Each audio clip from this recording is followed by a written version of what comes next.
Bien, feliz tarde para todos. Un placer poder saludarles a través de este medio. Quien les habla, su tutor influencer, el licenciado Omar González. Hoy nos encontramos realizando nuestro segundo encuentro síncrono de trastornos del aprendizaje 2. Es un grato placer poder interactuar con ustedes, como les dije anteriormente, y estaremos trabajando con el contenido programático de la unidad 3 y 4 que se tiene previsto para este segundo encuentro. Haremos un paseo por todos los contenidos que allí se vislumbran, que ustedes deben estudiar a profundidad, indagar, sistematizar y tomar todas las reflexiones con referencia al contenido, puesto que del mismo saldrá su segunda actividad sumativa, que corresponde a la realización de un cuestionario. Sin más preámbulos, vamos a dar inicio con el primer contenido que tiene que ver con esta unidad y tiene que ver con la evaluación psicológica e intervención de los trastornos del aprendizaje relacionado con los trastornos neurológicos y del desarrollo.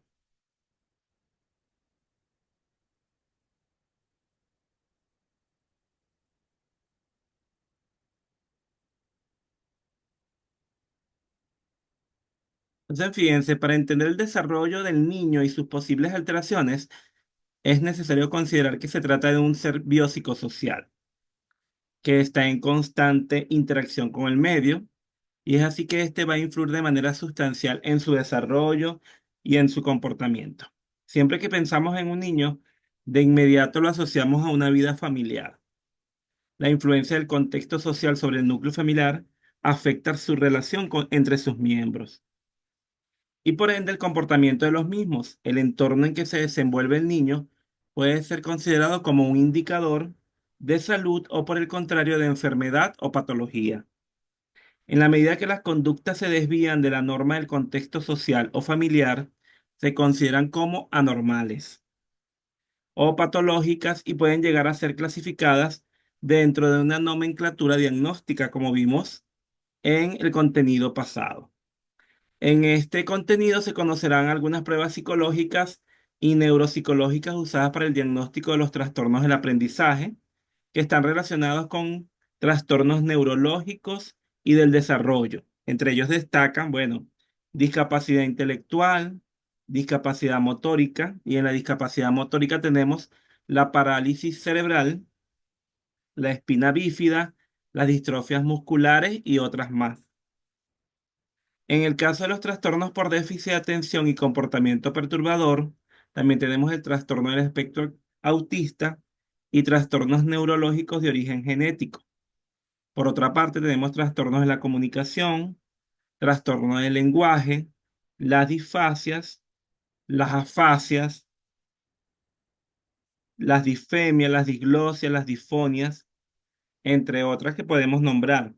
También están las pautas de intervención individual, el abordaje emocional, el abordaje escolar, el abordaje familiar, el tratamiento farmacológico, lo más importante, el rol del psicólogo y el psicopedagogo, los equipos multidisciplinarios, entre otros, ¿para qué? Para la intervención psicoeducativa en el aula.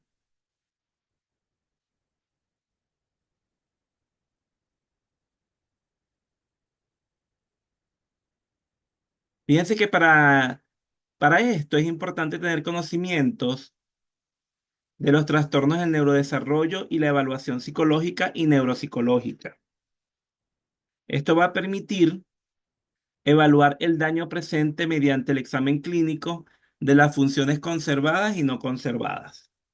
El proceso de psicodiagnóstico se realiza mediante escalas psicométricas, pruebas estandarizadas como las escalas de Wechsler y diferentes tipos de instrumentos adaptados a cada grupo de edad. La evaluación neuropsicológica global va a permitir establecer la intervención posterior, las orientaciones al docente y los lineamientos a seguir por la familia. Por otra parte, en la entrevista diagnóstica es necesario realizar una buena historia del desarrollo del niño, y en especial las áreas de interacción social, el lenguaje, la comunicación, analizar el juego y los patrones de conducta del niño desde una perspectiva evolutiva. Esto es muy importante. Para autores como Fiusa, no existe un instrumento universal y esto es importante resaltarlo. No hay un único instrumento, sino que tenemos que utilizar varios instrumentos que nos permitan entonces recabar la información necesaria para poder entonces dar respuesta a las necesidades de de ese niño o de ese joven.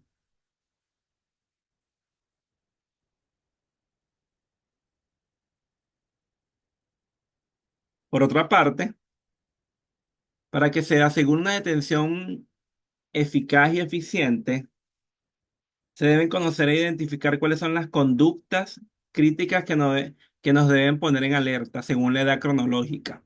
La evaluación psicológica tiene como objetivo describir otros aspectos del perfil de la persona, que pueden determinar tanto objetivos de intervención como objetivos de información, los cuales van a ser necesarios para tomar decisiones sobre el tipo e intensidad de apoyos en su desarrollo. Fíjense ustedes que a su vez eso nos va a permitir conocer posibles necesidades futuras y en función de sus habilidades preservadas o no, esto nos aporta información sobre otros problemas o trastornos comórbidos que igualmente van a ser tenidos en cuenta en su trastorno de intervención, indicándonos entonces que esto va a permitirnos describir y observar y percibir otros trastornos que están asociados a el trastorno primario.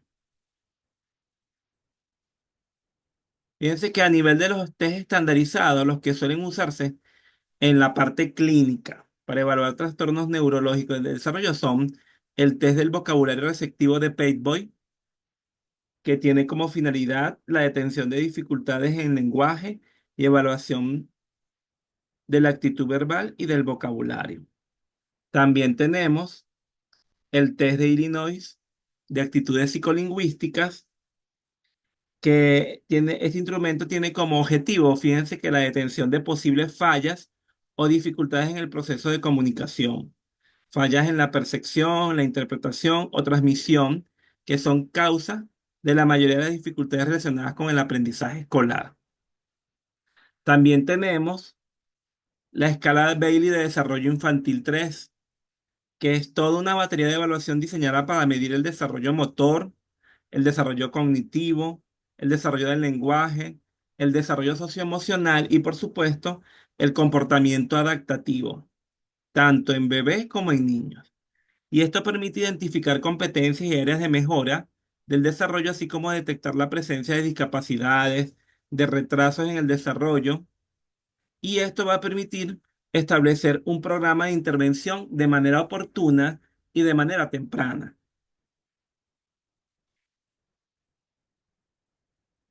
También tenemos las escalas de Rinel y el desarrollo del lenguaje, que estas permiten evaluar, obviamente, la comunicación verbal y el lenguaje expresivo en niños. Ofrece guías básicas para la estimulación. También tenemos el test de Token, que su objetivo principal es evaluar la comprensión del lenguaje, similar al otro test. Y el test de comprensión de estructuras gramaticales, que evalúa la comprensión gramatical en niños de 4 hasta preadolescentes, es decir, hasta los 11 años de edad, y se basa en el paradigma de la elección múltiple. Y eso consiste a su vez en elegir entre 4 dibujos el que corresponde a la oración leída por el examinador.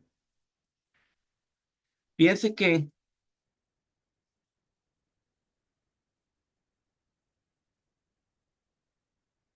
para realizar el diagnóstico del trastorno de déficit de atención y hiperactividad, es importante utilizar tanto pruebas neuropsicológicas como las escalas comportamentales. Una de las escalas mayormente utilizadas es la escala de Conners para padres y maestros. Esta tiene como finalidad evaluar los síntomas y las conductas asociadas al TDAH. Están compuestas por un listado de síntomas que deben valorarse según la intensidad. Fíjense, de igualmente, tenemos en el caso de la discapacidad motórica la escala de Oserensky, que sirve para evaluar la capacidad motriz. Es un instrumento que evalúa destrezas motoras finas y destrezas motoras gruesas. Este a su vez tiene 8 temas y esos temas a su vez tienen 48 partes. Este contenido tiene que ver con aspectos como lateralidad, velocidad, equilibrio, equilibrio estático, equilibrio dinámico, movimientos coordinados, fuerza, coordinación visomotora, velocidad de reacción, control visomotor, velocidad de las partes superiores del cuerpo y precisión. Fíjense lo interesante que este test nos puede permitir evaluar. En el caso de la discapacidad intelectual, está, como les dije anteriormente, la escala de Wechsler para niños de niños -4. Es un instrumento diseñado para evaluar la inteligencia de niños y adolescentes en edades de 6 años o 0 meses y 16 años. Permite identificar el nivel de destreza en habilidades cognitivas o funcionamiento neuropsicológico infanto-juvenil. También tenemos la escala de McCarthy, que es uno de los instrumentos más utilizados para evaluar las habilidades cognitivas y motoras de niños de edades comprendidas entre 2,6 años y 8,6 años. Fíjense ustedes, uno de los principales objetivos es la posibilidad de detectar problemas de aprendizaje que pueden influir en el rendimiento escolar. La batería consta de 18 pruebas independientes agrupadas en 6 escalas. ¿Y las escalas cuáles son? Bueno, fíjense que usted se repite aquí. Las escalas verbal, la perceptiva, la manipulativa, la numérica, la general cognitiva y por supuesto la memoria. El conjunto de las primeras 3 escalas proporcionan el índice general cognitivo.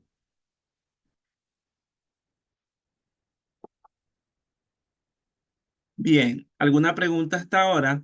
¿Alguna duda?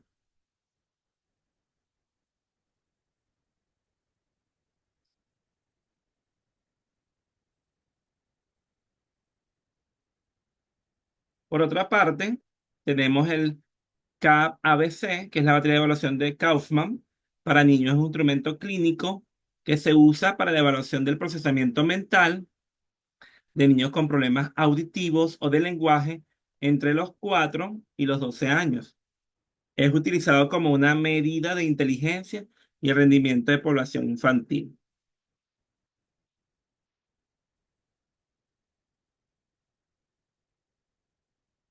Ahora, por otra parte,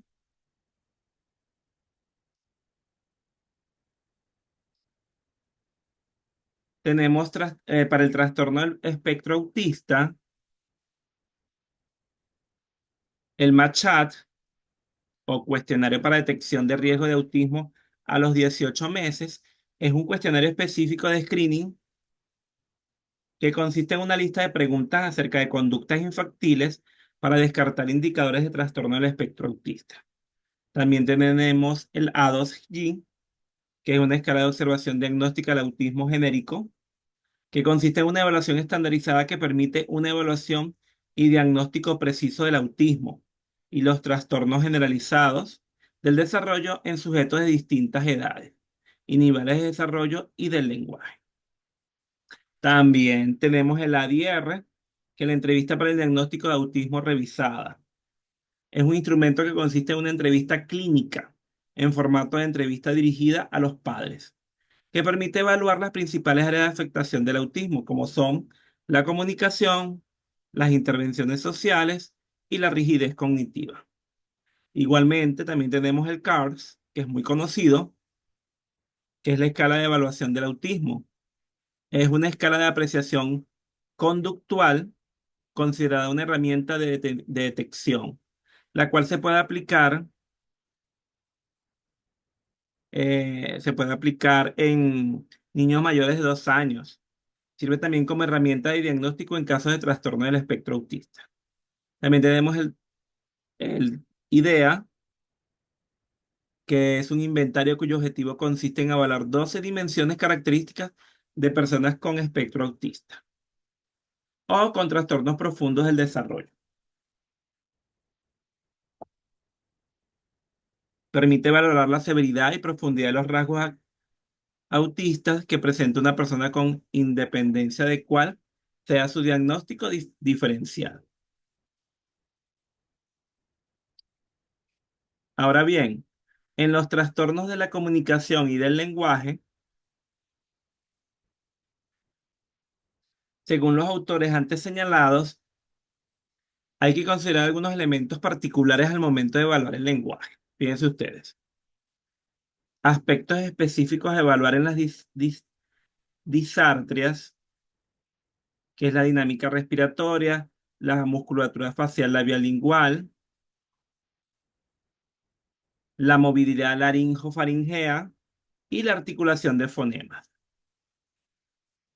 En el caso de las dislalias, entonces, ¿qué vamos a verificar? Sustitución, la omisión, la adición, la distorsión e inversión de fonemas. También la motricidad facial, la dinámica respiratoria y de soplo y posibles alteraciones en los órganos de articulación. Esos son los elementos que vamos a verificar en ese caso. En el caso que vamos a evaluar las disfemias,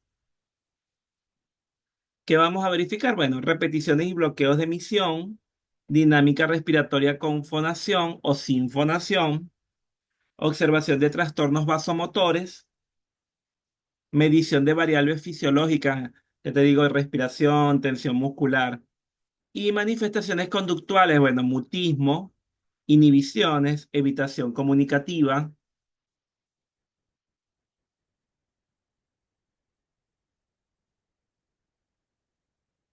En el caso de aspectos específicos, evaluar en las disfonías, la voz agravada, esfuerzo laringeo, que se evidencia específicamente al momento de hacer la fonación, con engrosamiento del cuello, la respiración vacilante, respiración entrecortada y con ascenso clavicular, emisión de gritos frecuentes que también se pueden ver.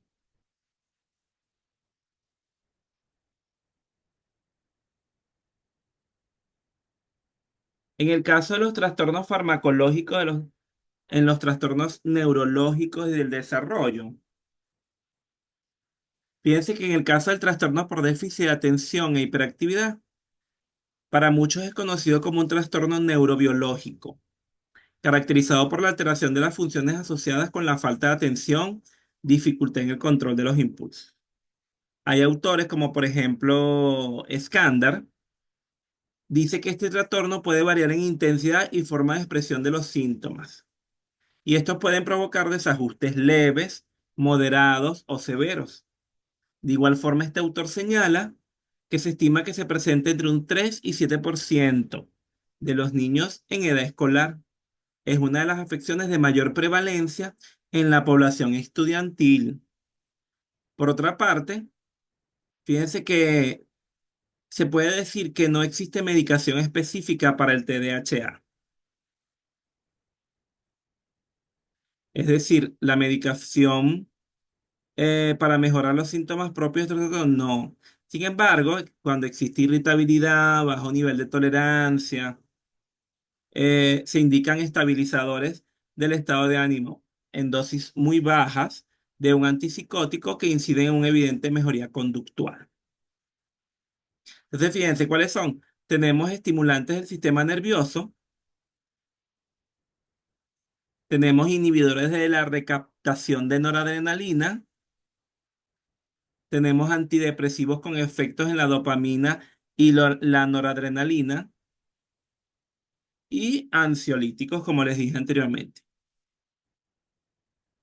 Es importante revisen en el aula porque en este caso hay un manual allí, hay una información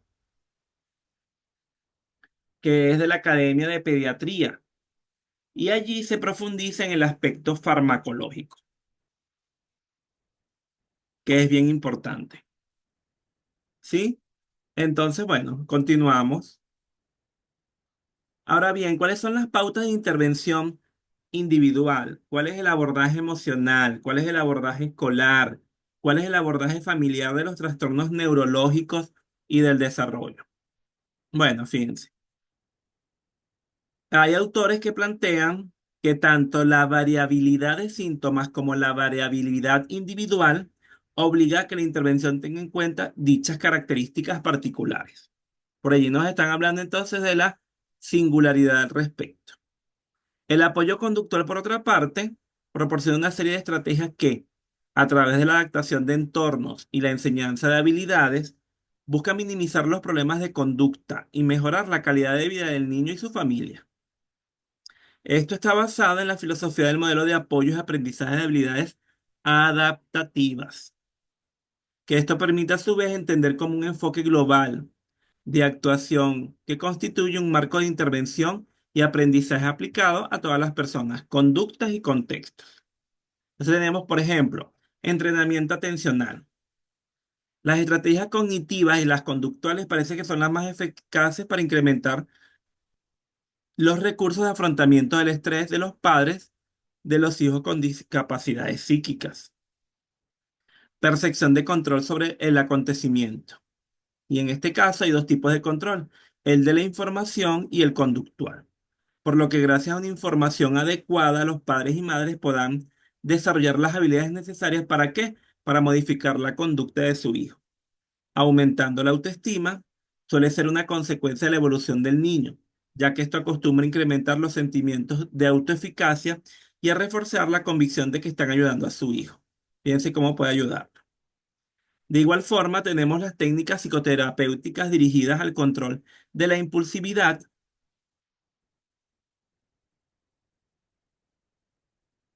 También tenemos, por otra parte, el análisis conductual aplicado. En este caso, esta técnica está dirigida a mejorar las habilidades comunicativas, pero también hacia aquellas conductas que deben corregirse o minimizarse. En este caso, el moldeamiento, el refuerzo, la extinción constituyen elementos claves, condicionamiento.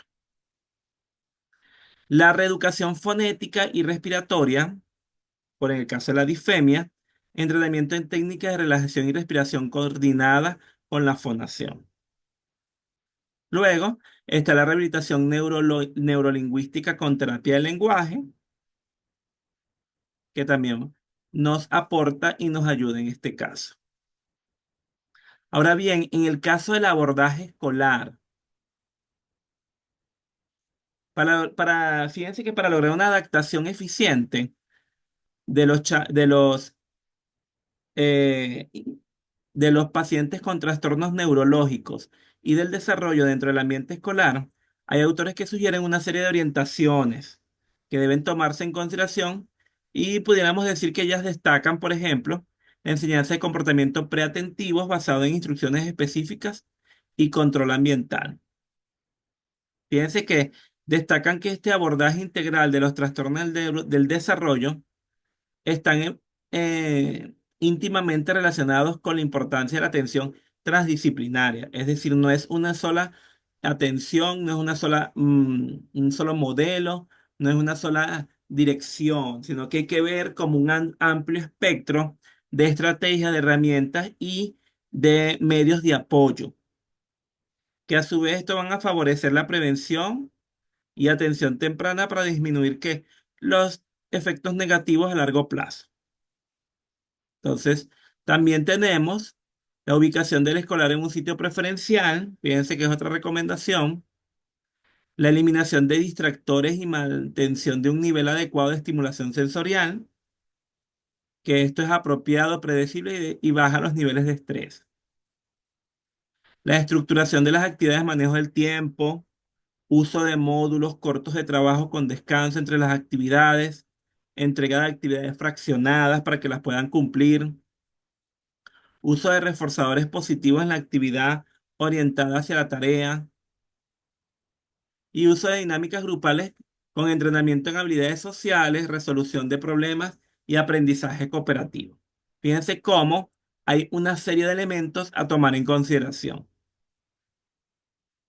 Ahora bien, ese era el abordaje escolar. Ahora, en el abordaje familiar.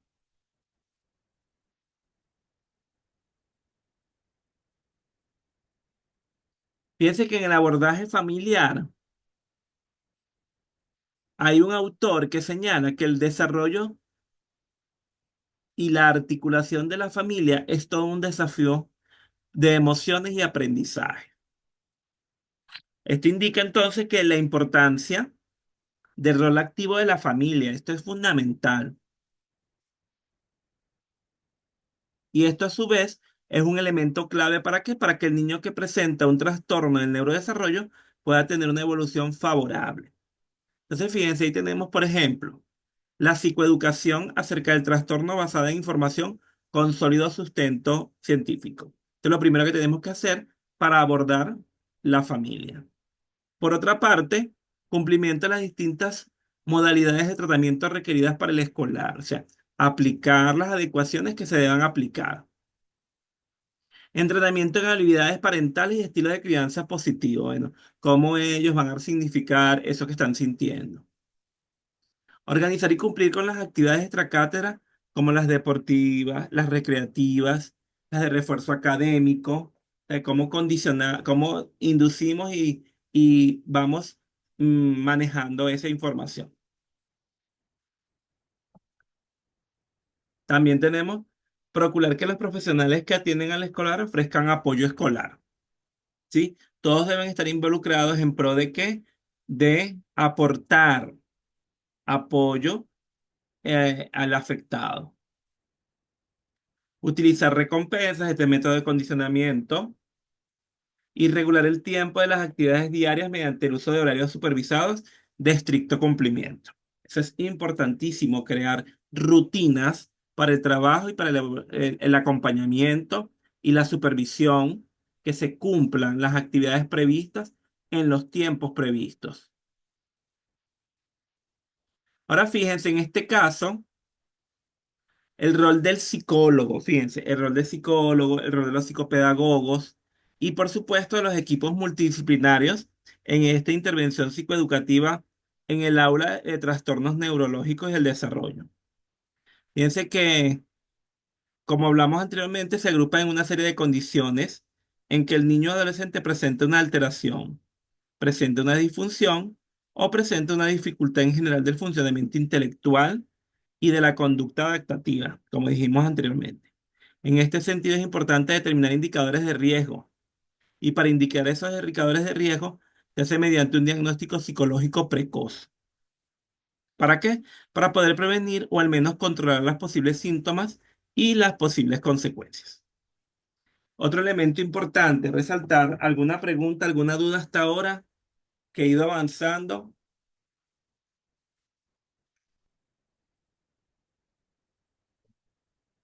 Fíjense que para realizar un diagnóstico asertivo, el psicólogo debe contar con una amplia experiencia. Ese es un elemento fundamental.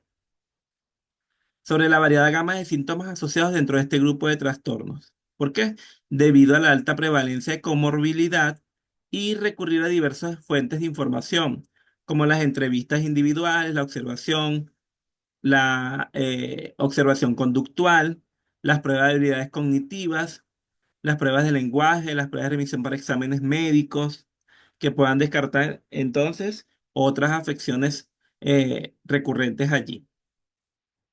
Otro elemento importante a destacar que la detención temprana supone que los trastornos son fácilmente abordables con intervenciones conductuales y educativas, constituyendo la labor del psicólogo un elemento clave en el abordaje, dentro de los cuales destacan sus funciones como proponer un conjunto de actividades con el psicopedagogo, los criterios fundamentales basados en la inclusión, en los contenidos alternativos, en la evaluación como intervención psicológica y lo más importante, ajustarse a cada caso. No hay generalidad, no hay genéricos, hay particularidades.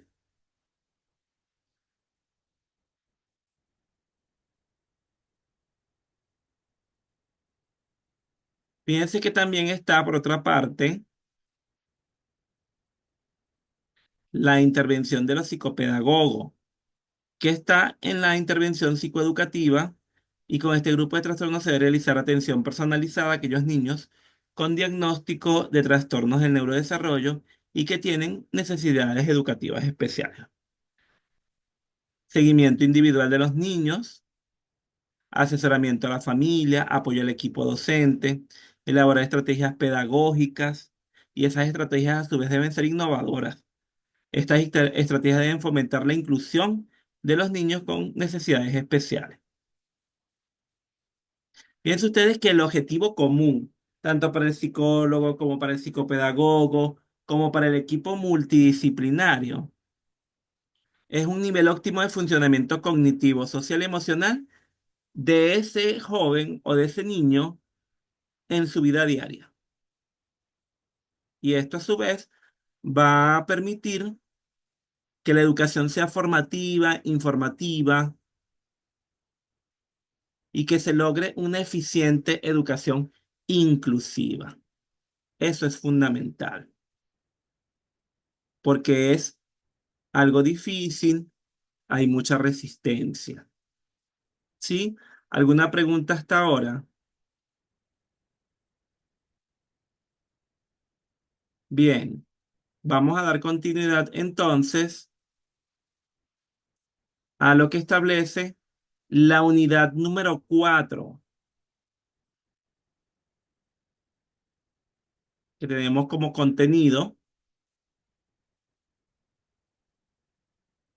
la evaluación psicológica e intervención de las dificultades de aprendizaje relacionadas con procesos socioafectivos, socioculturales y comportamentales. Entonces, fíjense, igualmente para esta unidad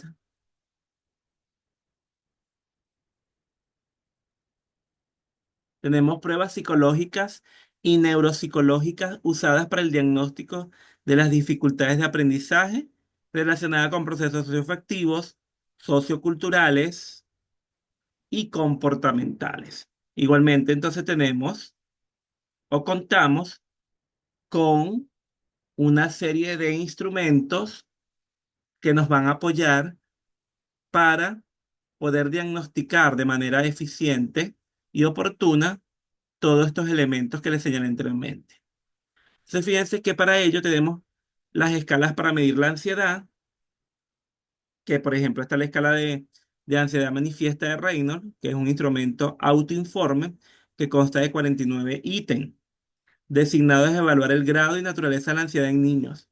Consiste en evaluar el nivel y la naturaleza de la ansiedad, con problemas de estrés académico, ansiedad ante los exámenes, conflictos familiares, las conductas perturbadoras, los problemas de personalidad. También tenemos la escala de ansiedad de rasgo de Spielberg, que es evaluar dos conceptos independientes de la ansiedad, cada una con 20 ítems, la ansiedad como estado y la ansiedad como rasgo. También tenemos la escala de observación de la ansiedad infantil, ligada a trastornos emocionales, que es la SCART, que es un cuestionario para trastornos emocionales infantiles relacionados con la ansiedad, que consta de una escala de 41 ítems, que apunta a conocer cómo se sintieron los niños en los últimos 3 meses. También tenemos la escala de ansiedad social para niños revisada, que es la SACS-R, que evalúa el funcionamiento con iguales grupos de pares. Tenemos la escala de evaluación de ansiedad de Hamilton, que es una escala heteroaplicada de 14 ítems, 13 referentes a signos de síntomas ansiosos, y el último que evalúa el comportamiento del paciente.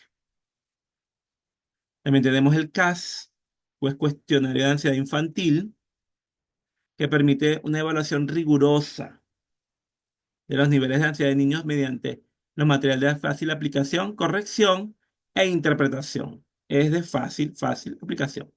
Tenemos la escala para medir la depresión infantil, que es el inventario de depresión infantil, que nos permite evaluar depresión infantil, ya que se ha demostrado un comportamiento muy sólido desde el punto de vista psicométrico y es de gran utilidad para los fines clínicos.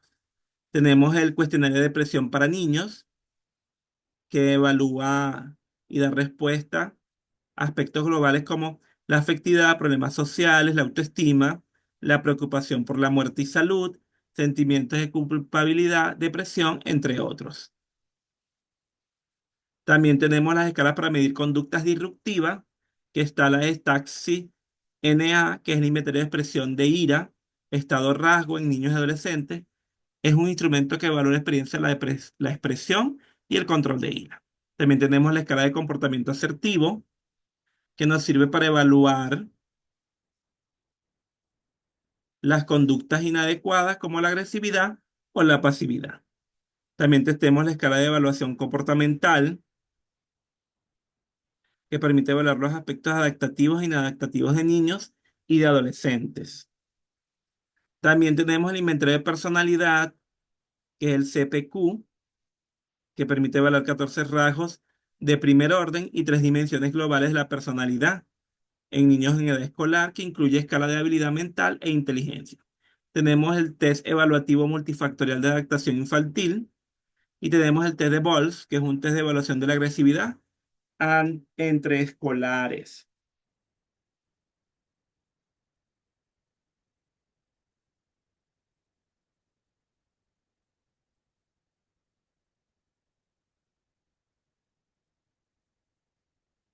También tenemos, por ejemplo, fíjense,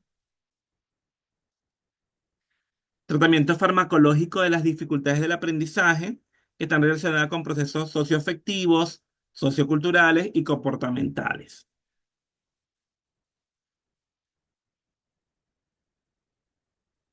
Fíjense, en el caso de que haya o que podamos evidenciar crisis intensa, se opta por ansiolíticos, que son los denominados benzodiazepinas, que tienen efecto inmediato sobre los síntomas, entre los cuales tenemos, bueno, se tiene que haber hecho primero un tratamiento psicoterapéutico, pero no ha dado resultado. Entonces, bueno, se indica un ansiolítico posterior como complemento, un antidepresivo inhibidor de la recaptación de la serotonina. Fíjense que se recomienda el uso de fármacos en casos excepcionales, ya que el pronóstico es positivo posterior a una intervención psicológica cognitiva conductual. ¿Esto qué indica? Bueno, que la terapia cognitiva conductual es nuestro primer acercamiento. Cuando en la evolución de los trastornos depresivos en la infancia se muestra persistencia de los síntomas clínicos, fíjense ustedes, además de la presencia de ideas suicidas, esto requiere la intervención psiquiátrica, en la cual se valora la pertinencia del uso de fármacos, la cual puede generar resistencia. Usualmente se trata con estabilizadores del estado de ánimo y antipsicóticos. Los estabilizadores del estado de ánimo actúan disminuyendo la excitabilidad, la reducción de la capacidad de estas de activarse, y los antidepresivos con otras medicaciones están destinadas a reducir niveles de ansiedad o niveles de impulsividad y agresividad. Fíjense que no hay, y eso hay que destacarlo, no hay tratamientos específicos para la mala conducta, ¿sí? Eso hay que tenerlo en cuenta. Y es mediante una evaluación multidisciplinaria, y son los psiquiatras los que están en nuestro país eh, facultados para medicar. Y eso es importante recordar. Por otra parte, tenemos pautas de intervención individual, abordaje emocional, escolar, familiar, de las dificultades de aprendizaje relacionadas con procesos socioafectivos, socioculturales y comportamentales. Bien, ¿alguna pregunta hasta ahora, jóvenes? ¿Alguna duda? El tiempo está avanzando. Entonces, fíjense, en este caso,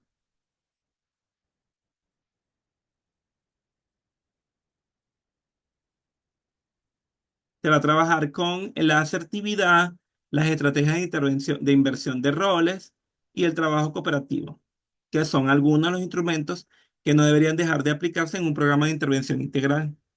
Presentan, hay autores como Morales y Coles que presentan guías de atención para esto. Bien, en el caso del abordaje emocional, escolar y familiar,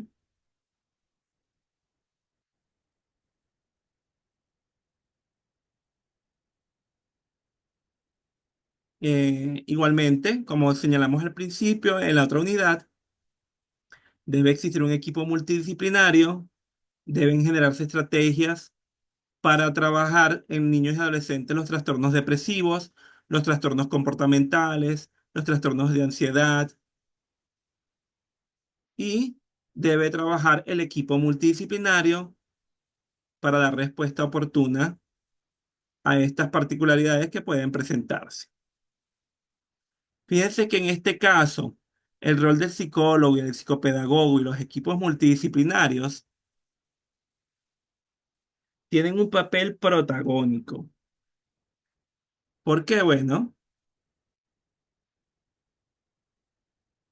esto le implica realizar la evaluación clínica, la evaluación comportamental, la valoración adaptativa, y en base a eso se va a ejecutar y se va a organizar un plan de tratamiento individual con el niño, que esto a su vez va a ofrecer apoyo psicológico a los padres, que en su caso va a ser centrado en la aceptación de la condición conductual y emocional del hijo, los va a ayudar a trabajar sentimientos y expectativas, los va a ayudar a trabajar el duelo por las expectativas que tienen ante los hijos, los vamos a ayudar a entrenar estrategias de afrontamiento y los vamos a ayudar a comprometerse con las intervenciones que deben realizarse con los múltiples especialistas que deben ver al individuo.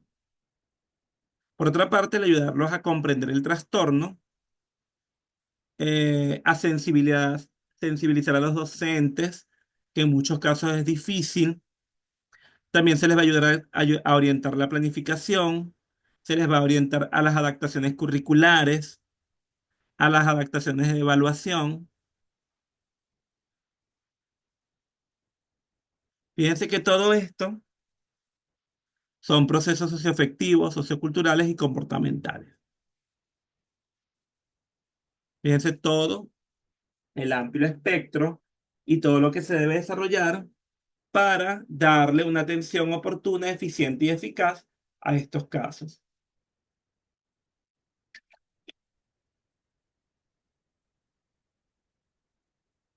Si hay alguna pregunta, alguna duda, bien. ¿Cuál es nuestra estrategia de evaluación para estas dos unidades? El cuestionario, que ya está colgado en la página. Recuerden que tenemos hasta el 1 de marzo para dar respuesta a estos dos cuestionarios. Sin más nada que agregar, agradezco que se hayan conectado, agradezco por su participación. Cualquier duda, cualquier interrogante que se pueda generar, no duden en hacerla llegar por los medios destinados para tal fin y quedamos a sus gratas órdenes. Que tengan una placentera noche. Seguimos en contacto.